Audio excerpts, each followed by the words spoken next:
Olá, pessoal. Hoje nós vamos conversar sobre um dos assuntos que fazem parte da nossa disciplina Educação e Saúde. É um dos temas mais, um tema bastante atual, um tema que tem uma série de abordagens, e eu gostaria de trazer hoje uma abordagem um pouco diferente das habituais, para tratar sobre a questão, para tratar sobre esse tema, que é o tema do TDAH, né? Então, eu vou discutir hoje com vocês este livrinho aqui, tá? Hiperativos, Abaixo a Cultura do Déficit de Atenção, do Christoph Turk, e eu tive a honra de convidar o professor, que gentilmente aceitou, que é o professor Eduardo Guerreiro Brito Losso, da Universidade Federal do Rio de Janeiro, e eu já apresento ele para vocês, tá? O professor é associado de teoria literária do Departamento de Ciências e Literatura da Universidade Federal do Rio de Janeiro, e foi professor adjunto de teoria literária também de 2009 a 2014. O currículo do professor dispensa maior apresentação, porque ele é muito extenso, é um baita currículo. Eu vou deixar depois o link dele para vocês. Produziu mais de 40 artigos, uma série de obras interessantes, de livros, principalmente no campo da poesia, no campo da música. Então, não vou me estender muito sobre isso, tá? O currículo dele dispensa apresentações aqui, devido até ao nosso tempo. Então, eu gostaria de conversar com o professor, agradecer ao fato dele ter aceitado, quer dizer, gentilmente, né, se exposto o tempo de conversar um pouquinho com essa obra. Ele foi revisor técnico e traduziu também partes desse livro, né, de alguma forma assessorou o trabalho de tradução deste livro, deste filósofo alemão. Então, professor, obrigado. Este vídeo é a primeira parte da nossa conversa sobre o tema, e eu gostaria, então, que você se apresentasse brevemente e apresentasse um pouquinho do Christoph Turk como filósofo e a sua participação, a sua relação dele com o Brasil. Obrigado. Ok, para mim é um prazer estar aqui falando sobre um livro do Christoph Turk. Eu acho que uma das tarefas mais importantes hoje é divulgar a obra dele, especialmente essa contribuição dele sobre a nossa relação com as novas tecnologias, né? Então, eu acho essa tarefa importante, porque ele tem muito a dizer, ele tem coisa a dizer que outros não dizem, ou dizem pela metade, enfim. Então, realmente é importante, e por isso que eu aceitei com muita satisfação o convite. Eu não vou falar, como você mesmo disse, né? Eu não vou falar muito sobre mim, porque eu falo sobre muitos assuntos e tal, mas basta dizer assim que o Christoph Turk ele foi o meu orientador de doutorado na Alemanha. Eu fiz o meu doutorado, eu fiz na FRJ, só que eu fiquei 3 anos na Alemanha, primeiro numa bolsa de sanduíche, depois eu estendi um pouco mais. Né? No fundo, ele me orientou muito mais do que o orientador brasileiro, e a nossa relação vem desse tempo, de 2004 a 2007 que eu fiquei lá. E a minha tese foi sobre Adorno, a relação entre Adorno e teologia, basicamente. Enfim, e por que eu escolhi o Turk? Porque o Turk, agora eu vou falar logo do Turk, porque o Turk,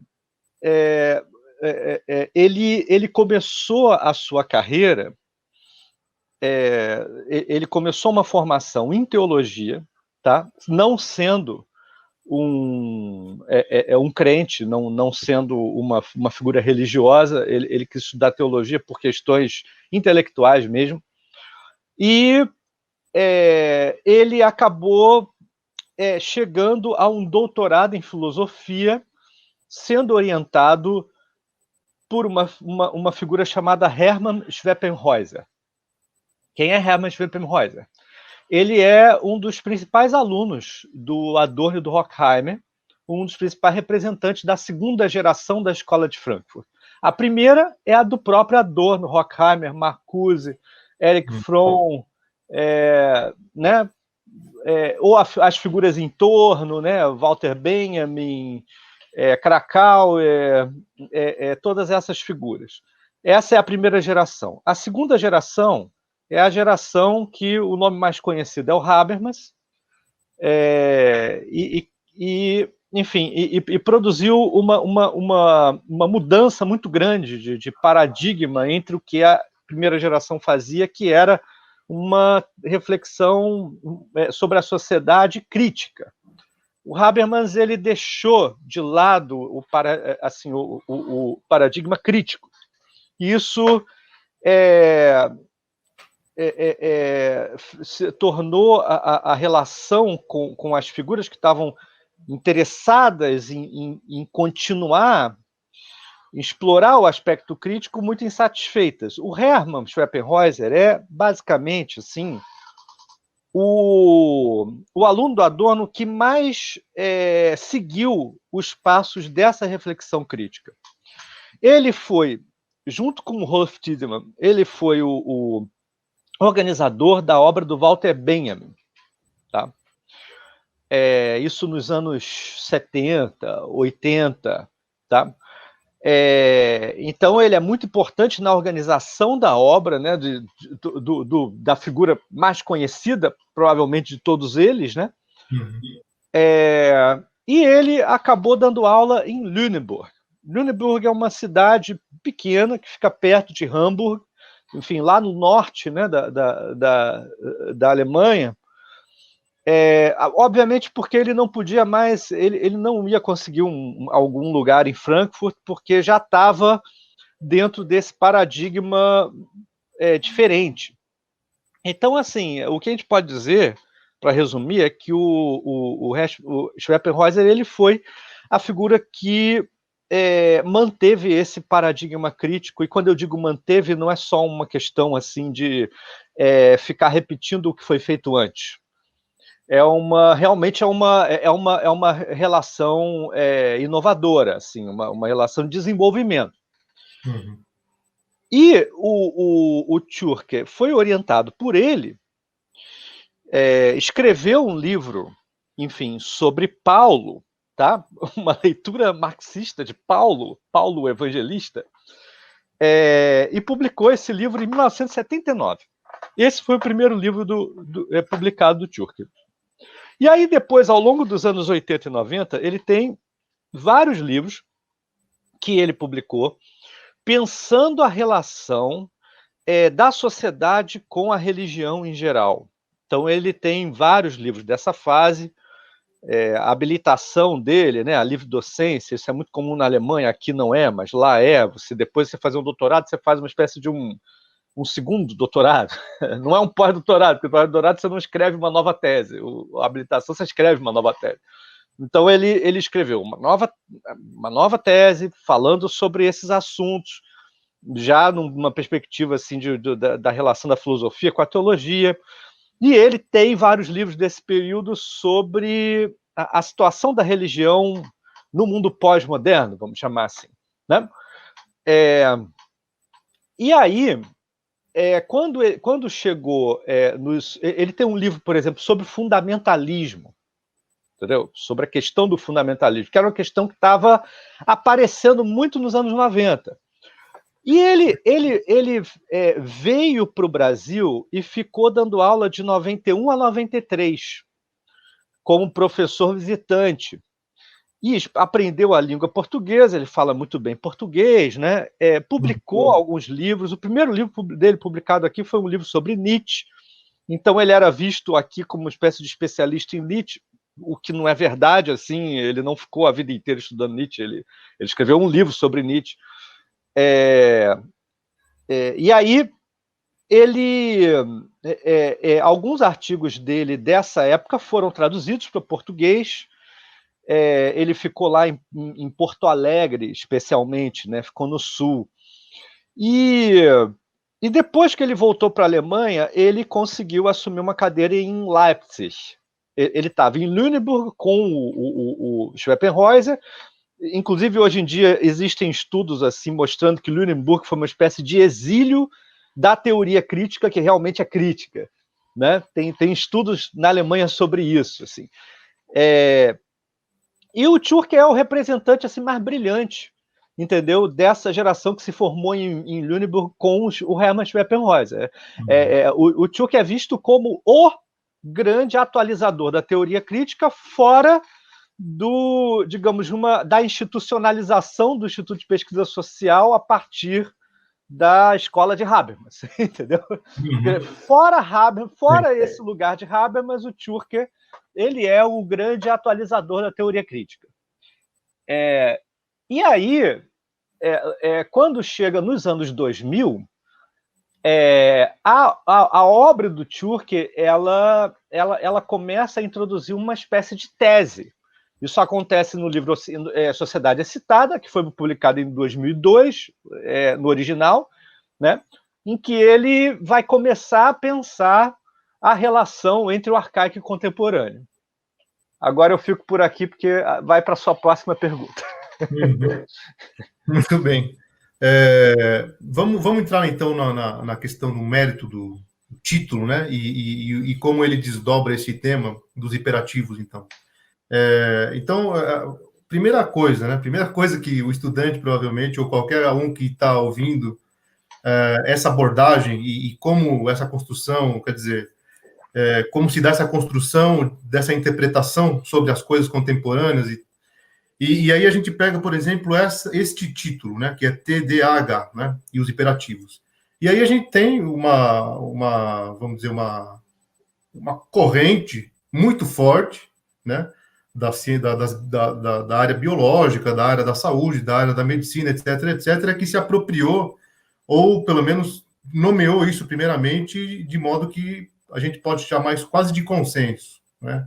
Então é curioso, aí eu quero fazer então a primeira questão. É curioso que o Tjurk ele traz então essa nomenclatura e já questiona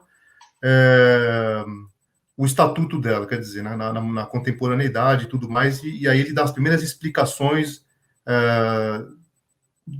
do sentido dessa nomenclatura e começa então a apresentar as primeiras suspeitas. Eu queria que você falasse então um pouco sobre esse nome do TDAH e como quais relações quais interfaces aí se estabelece na contemporaneidade, ou seja, como ele surge como uma resposta a um fenômeno e quais são as primeiras suspeitas então que ele levanta sobre essa questão. Então, quando você se a pessoa ela se der ao trabalho de dar uma olhada no que os médicos e os psiquiatras falam. Posso fazer uma pequena interrupção? Fala. Porque eu acho que, assim, uma coisa que... Vamos partir do senso comum, né? O que é hiperativo? E o que é o TDAH? Então, quando a gente ouve essa expressão, a gente pensa naquela criança que, primeira coisa, não consegue reter atenção, não consegue fazer uma leitura de uma página sequer, quer dizer, não consegue se concentrar num trabalho de estudo, seja ele qualquer, e, consequentemente, ele é muito agitado por conta disso. Então, esse que é o quadro, né? Em cima disso que nós estamos lidando. Só para aproximar um pouco com o entendimento. Sim, pois não, desculpe. Isso. Certo. Quando a gente vai assim para os verdadeiros especialistas no assunto, né? Sim. Psiquiatras, enfim, às vezes psicólogos que são numa linha mais comportamental, né? O que geralmente eles dizem são coisas assim muito superficiais, né? Assim, o que é? Esse transtorno é quando a criança ela fica muito distraída, ela não consegue focar num determinado ponto e se concentrar nele, enfim, para os estudos, né? E ela adquire uma espécie de um vício em relação aos conteúdos da rede e a duração que ela tem em ficar em contato com os aparelhos tecnológicos, né? E que o Tjurker chama de máquinas de imagem, certo? Então, os especialistas, eles dizem, bem, ou a criança fica muito distraída, ou ela fica muito ativa, é uma hiperatividade, como é criança, né? Criança já é normal, que ela queira muito espaço, que ela queira correr, que ela queira, né, gritar, entendeu? Na verdade, o errado somos nós, que colocamos a criança dentro de um apartamento pequeno, né? Somos nós que somos errados. Então, a princípio, a criança não tem problema por causa disso. Esse não é o problema. O problema é quando essa hiperatividade, que talvez seja um pouco maior do que o normal, que já é normal, né?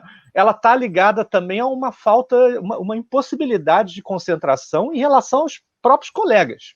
Os colegas conseguem se concentrar, né? E essa criança não consegue. E aí entra um fator psicológico, né? Porque se a gente for retirar outras causas possíveis, né? Separação dos pais, enfim, algum elemento traumático, grave, qualquer coisa assim, se você for tirar tudo isso, e se você for dizer, é só por causa disso, é só porque a pessoa realmente ela está mais distraída do que o normal, né? Se você for, então, vamos tratar isso. Como vamos tratar? Aí tem um tratamento psicológico específico, X, né? Ou tem um remédio, um farmacêutico, né, que o psiquiatra vai dar, que vai aumentar a concentração da criança, vai dar a ela aquilo que ela falta. Né? Bem, o livro do Tjurker, ele parte do princípio de que essa abordagem ela é muito rasa, né? Porque ela não está vendo que nós vivemos numa cultura do déficit de atenção. Quer dizer, todo mundo tem já, por princípio, déficit de atenção, porque todo mundo já está acostumado com uma tela, isso aconteceu antes da internet, né? Com o advento da televisão, anos 50 e 60, e lá para os anos 80, com uma espécie assim de soberania, né? Uma espécie de onipresença da televisão nos espaços domésticos. Esse problema já tinha acontecido. As pessoas deixam a televisão ligada 24 horas, entendeu? A socialização já está presente, a tela já está presente na casa, desde que a pessoa chega ao mundo. Né? Exatamente. Sim. E aí você tem o Tjurker, ele faz uma análise filosófica e sociológica, né, nesse sentido de como que a história desse processo, desde que, né, por exemplo, a minha geração já nasceu com a televisão ligada, entendeu? A nossos pais deixando a televisão ligada 5, 6, 7, 8 horas, entendeu? Isso tem consequências. Isso tem consequências. A gente já é uma geração que viveu um tipo de regime de atenção. Esse é um conceito do Tjurker muito importante. Regime de atenção completamente diferente de outras gerações, né, da história da humanidade. E o Tjurker, ele tem uma visão da história da humanidade macro. Então, a gente tem que começar a pensar da humanidade desde que ela surgiu. Né? O Homo sapiens surgiu, a gente não sabe exatamente a data, 200 mil anos atrás a 500 mil anos atrás. Homo sapiens sapiens surgiu há 50 mil anos atrás. É muito tempo, entendeu? Quando chega o Neolítico é 15, 14, 13 mil anos atrás. Então, o que aconteceu? E aí começa outras coisas, né? Aí começa a agropecuária, aí mais para frente começa a escrita, e aí começa a história. Só que a nossa história escrita ela é muito pequena, perto de tudo isso. Então, o Tjurker ele leva em consideração 200 mil anos de história. Né? Isso é importante, esse processo de hominização é importante para entender assim, qual foi o regime de atenção que a humanidade está acostumada, inclusive no seu próprio DNA, né? Falando biologicamente, em termos de uma história natural, biológica, né? Uhum. E o que está acontecendo desde do rádio à televisão que está mudando, né, a nossa percepção? Essa é a questão. Sim. E aí, quando eles localizam essa... Eu não sei se eu posso chamar isso de ruptura, mas parece que é clara a ideia de ruptura, né? Quer dizer, se nós temos uma constituição do Homo sapiens e tudo que lá, ele recupera isso lá do Paleolítico e tudo mais, e ele apresenta, então, ali o que nos constitui, inclusive, como seres coletivos, né? Como seres sociais e tal. Então, e a gente vem nesse processo histórico e tal, né? Neolítico e depois e tal, vem as idades aí. Controle da natureza, agricultura, depois a escrita, a história e tal, como você disse. E aí nós chegamos e o que ele localiza, então, desse bolo todo que ele traz lá das primeiras hordas e tudo mais, é uma ruptura, né? Porque a gente tinha, então, uma ideia e uma constituição do que nós somos como homens, como Homo sapiens, de uma ideia vinculada, arraigada a uma ideia de que a atenção fazia parte e fez parte de tudo isso, a atenção como retenção das coisas, né? Ou seja, e isso levou todo esse tempo, levou essas centenas de milhares de anos, quer dizer, e agora a gente chega numa ruptura. Então, a tese que ele traz não é pouca coisa, ou seja, ele estabelece uma ruptura aí de algo que nos coloca na contemporaneidade com um problema decisivo. Né? E depois, tanto é que ele apresenta depois aí uma forma de talvez até tentar restituir um pouco as coisas a partir dos estudos rituais que nós vamos ver depois na continuação desse mesmo livrinho, mas que é já uma tentativa aí quase de tentar salvar a humanidade, porque pelo jeito ali ele não chega a usar essa crise e essa ruptura desse fenômeno, que é um fenômeno cultural, como algo que nos levaria, inevitavelmente, para uma queda brusca e rumo à barbárie. Ele não chega a usar isso. Eu acho que ele até assume um tom meio otimista, né, quando ele vem com essa ideia de que ainda há chances. Mas, então, eu gostaria, antes da gente encerrar essa primeira parte, que você apontasse, então, essa tese dele, né, dos hominídeos, do sacrifício, de como se constituiu o homem a partir da retenção e da reprodução. Ele tem até uma expressão, né? Compulsão, a repetição traumática, não é? Compulsão, a repetição traumática, né? Que é interessantíssima. Traumática. Então, um pouco sobre essa questão e depois a gente encerra essa primeira parte dessa sua fala. Então, realmente o que o Tjuker fez nos livros do Sociedade Excitada até hoje, né, são muitos, tá? Não são poucos esses livros. Tem uma espécie de trilogia que começa com Sociedade Excitada e que depois ele vai publicar um livro chamado do sinal de Caim ao código genético, teoria crítica da escrita. Esse livro não foi traduzido. E depois Filosofia do Sonho, né? Então, esses 3 livros formam uma trilogia em que ele desenvolve essa tese do ritual de sacrifício como compulsão à repetição traumática, quer dizer, a tese da origem da cultura a partir da compulsão da repetição traumática. Então, eu vou procurar explicar sobre isso. É o seguinte, o Tjuker, ele percebe, se a humanidade nunca antes na sua história ela se deparou com um regime de atenção em que ela fica horas e horas prestando atenção numa mudança de imagens e sons ininterrupta, né? É a maneira como Benjamin, por exemplo, fala do cinema, né? Uhum. E ele usa muito essa citação do Benjamin, né? Que o cinema ele produz no espectador uma mudança brusca e permanente de interrupções, né? de imagens e de sons, né?